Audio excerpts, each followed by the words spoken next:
There has been a lot of negativity surrounding the gaming industry.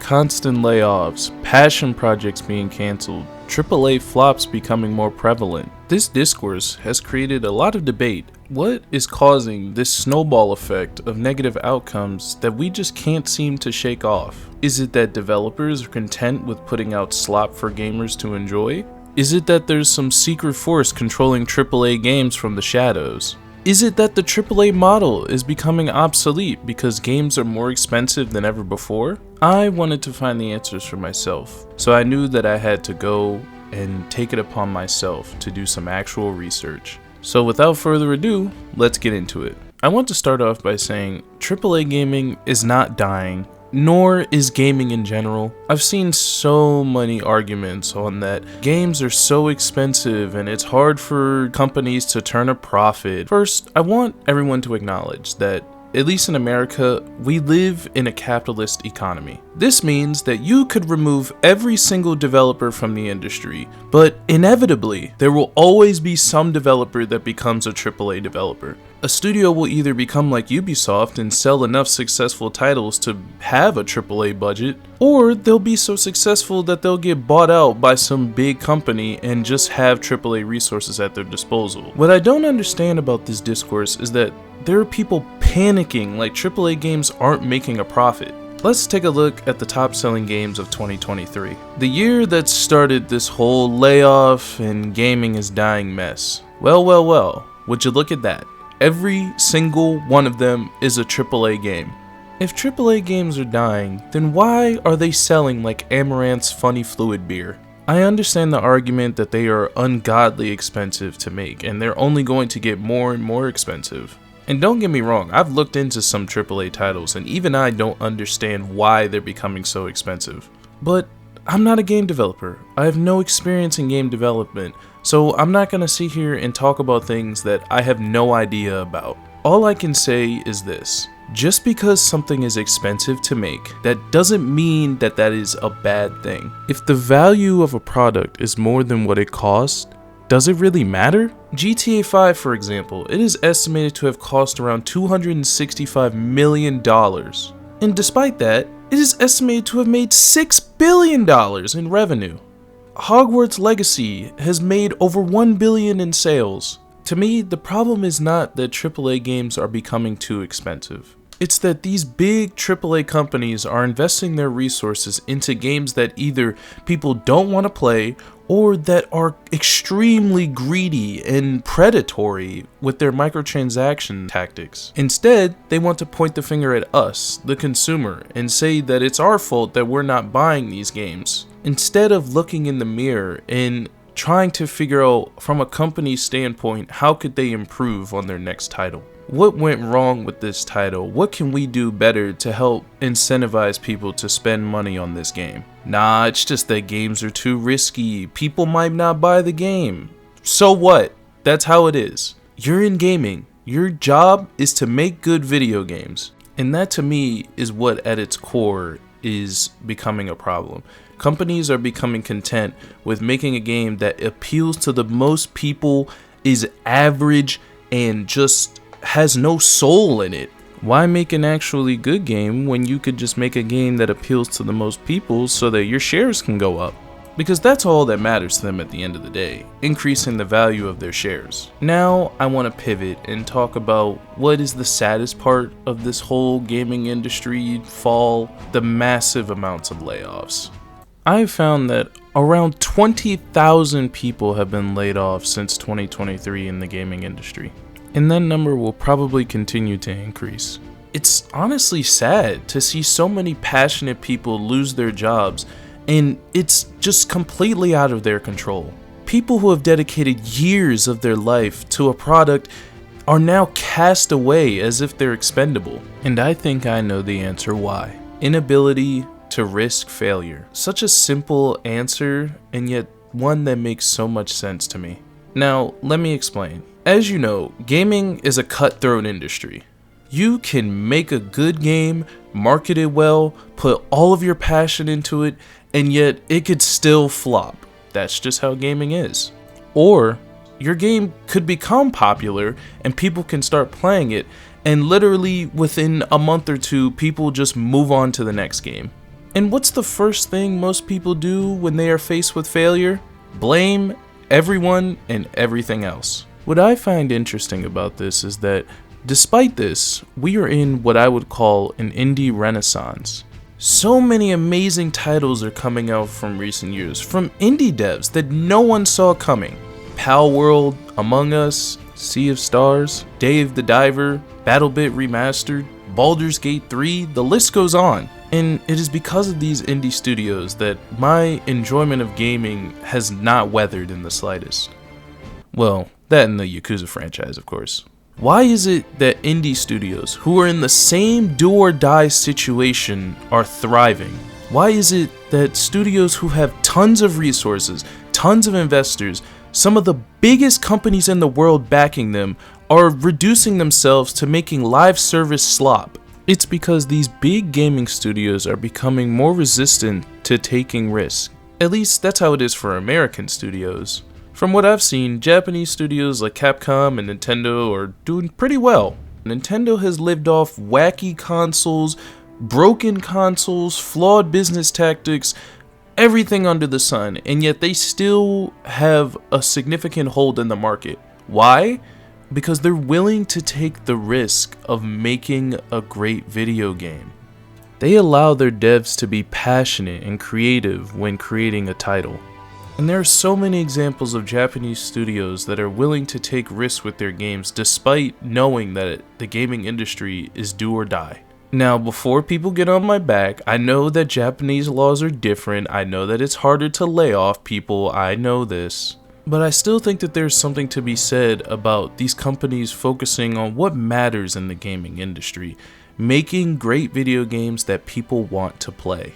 Gaming journalists and Twitter engagement hunters will push this narrative that games are too expensive when AAA companies have billions in profit like they can't afford it. Companies just want to min-max their resources and direct said resources towards live service garbage. Or mobile games, which is under the same realm. And when a game flops, or a game doesn't even flop, it just doesn't sell to some weird executive's expectations, they lay people off. When it's not their fault. These people who are being laid off, they're most of the time just following orders. You're the ones who told them to make that game. You're the ones who told them to integrate microtransactions. So why is it that these executives, who are the ones who are giving faulty orders, are the ones who get to decide to lay off people, but then they go home with their $1 million checks and their $1 million bonuses, and they're the ones who get to boast record profits? They're the ones who tell these talented studios to work on these micromanaged, passionless games that are filled with greedy tactics, and they're released to the public buggy and unpolished, and it's up to the devs to deal with the consequences. How dare they blame the developers when they're the ones directing and investing in slop? Executives who have probably never played a game before, nor have any experience in the gaming industry. My point is, this is not a developer issue. I think this is an issue with a bunch of suits who come in from other industries thinking that they know how to run a video game company because they've successfully built a company that was passed through them through nepotism. Now let's move on to one of my favorite topics that have popped up throughout this discourse: SweetBaby Inc. SweetBaby Inc. is the perfect exemplification of why there is so much confusion, so much misinformation about what is causing AAA games to be mediocre. If you don't know who SweetBaby Inc. is and what they're doing, let's give it a short recap. SweetBaby Inc. is a consulting company that has worked on numerous critically acclaimed games, specifically with writing, and they specialize in diversity and inclusion efforts for marginalized genders and races. However, this is not the extent of their work. Since they are for diversity and inclusion, they have been subject to hate from the anti-woke crowd. The crowd that gets upset when they see a gay pride flag in one cutscene of a 16-hour game, yet have the audacity to call people that don't agree with them sensitive. What confuses me about this whole situation is that SweetBaby Inc. on their website in big letters shows exactly who they are. They show exactly what they do and what efforts they are for. Why would you blame people who show exactly who they are on their website, on the front page, and do exactly that? If you're so upset with how woke AAA games have become, then why aren't you blaming the people who are funding their resources and implementing their ideas instead of SweetBaby Inc?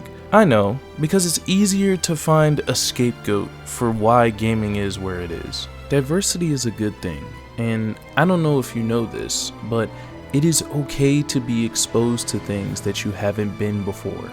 It doesn't mean you have to participate in it, be a part of it, or any of that, but I don't think it's wrong to acknowledge its existence. Diversity is not just minorities and gay people. Without diversity, we wouldn't have characters like Mario, Leon Kennedy, Master Chief, Big Boss, the list goes on, and I don't know if you noticed, but every person I just named is a straight white male. That diversity and inclusion is not a bad thing. It can be scary sometimes, and that's okay. Moving back to my original point, I want to take some time to talk about everyone's favorite company, Activision-Blizzard. Mostly because they have probably laid off the most people out of everyone that I've seen. Also because they just got bought by Microsoft and everybody thinks things will be better for them now. I don't think so. And to show you guys why I think that, let's talk about Toys for Bob. As many of you know, Toys for Bob has recently gone indie.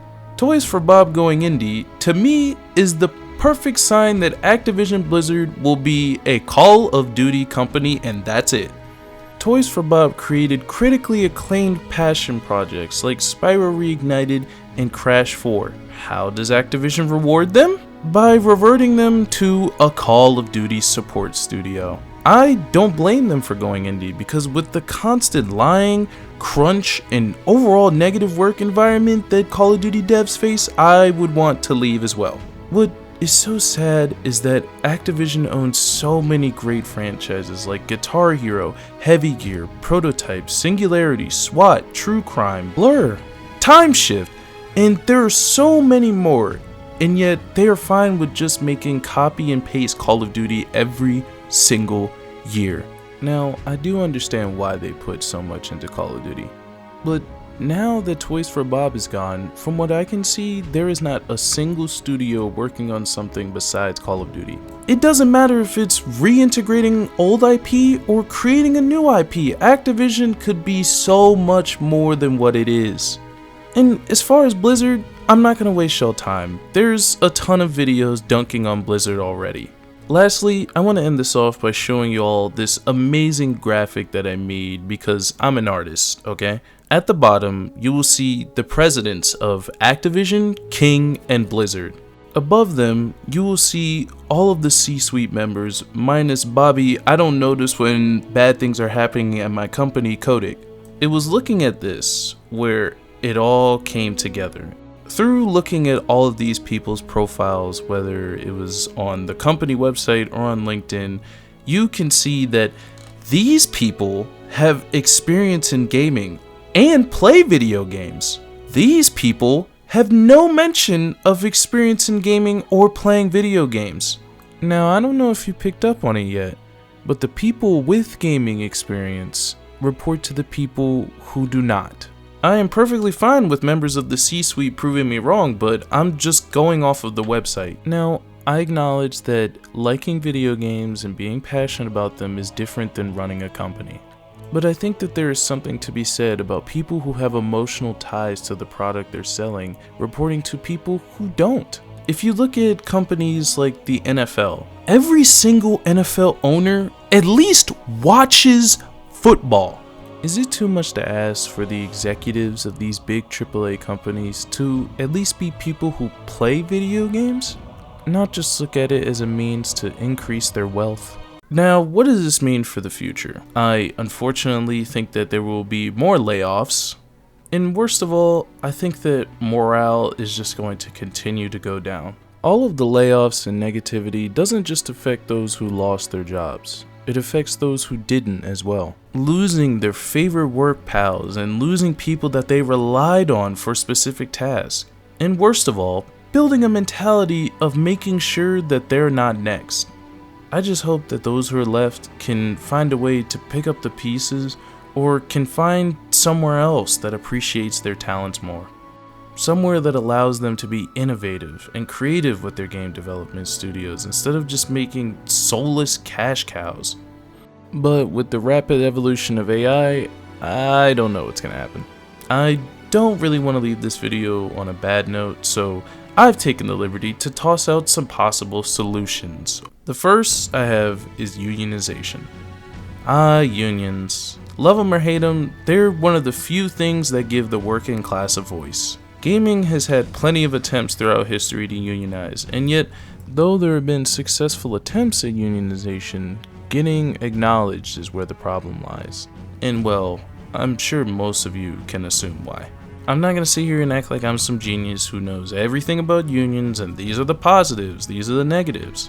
But what I will say is, I find it deplorable and disgusting that Bobby Kotick is rumored to have made upwards of $375 million from the Activision-Blizzard acquisition, and Microsoft laid off 2,000 people. I think if any unionization effort goes through, it has to be a unified effort.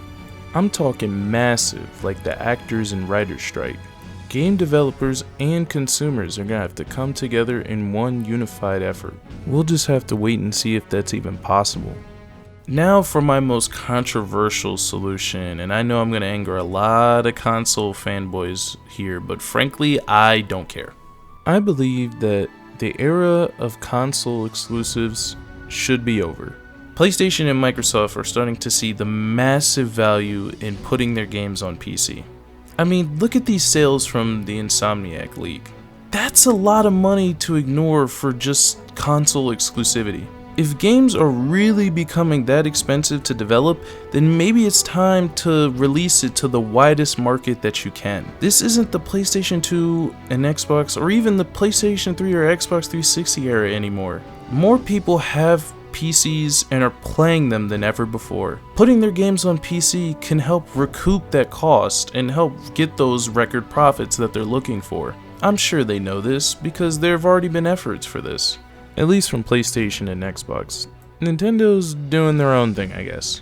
Before I get comments that putting games on PC will make the console market obsolete, let me say this. The people who buy and invest in PCs are generally not the same people who buy a console. The gamers who buy PCs want more autonomy over their gaming experience, whether it's changing the graphics settings, choosing between using a mouse and keyboard or a controller, choosing what their gaming rig is powered by and what it looks like, being able to add in very questionable mods into their games. Console players just want to buy a console and play games.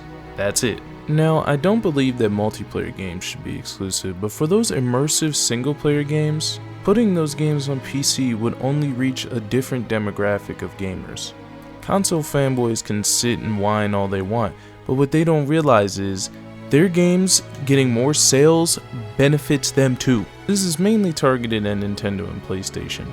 Nintendo because they are literally missing out on billions of dollars in revenue, and PlayStation because they still have yet to put Bloodborne on PC. I've been seeing a lot of people mention going back to the AA model. Now, I think replacing AAA games with AA games is moronic. However, I do believe that there can be a lot of value in testing an old IP or new IP with a AA budget. Bringing back old franchises with a fresh coat of paint, whether it's a remake or a redo, can really help build fan bases' hype up for a AAA title. Or you could have a demo or short title like Metal Gear Solid Ground Zeroes that showcases the gameplay, but let the fans decide if they want to see a bigger title in this engine through community support. Don't go charging $60 for games with like 2 levels though. Or, instead of banking everything on this game doing so well with a AAA budget, why not just make a small AA game to see if there's interest still there? I mean, look at Atlas. Atlas has dished out their IP to so many different people, and it has kept so much fresh air in the Persona franchise. I just hate to see these companies with so many cool and established IP not invest in them because they feel that in order for people to buy a game, it has to be some big AAA game, when it doesn't. People will play a game as long as it's good. That's all that matters. Well, this video turned out longer than expected. I thank you for watching, whether you liked the video and agree with me or if you think I'm a moron. So in conclusion, companies want to make live service slop instead of investing in an actually good game. It's risky to put your all into something when it could possibly fail. But what is a business without risk? Look, I'm all for calculated risk, but these companies are leaders in the space now. They should be the ones who are making new and innovative titles in the space.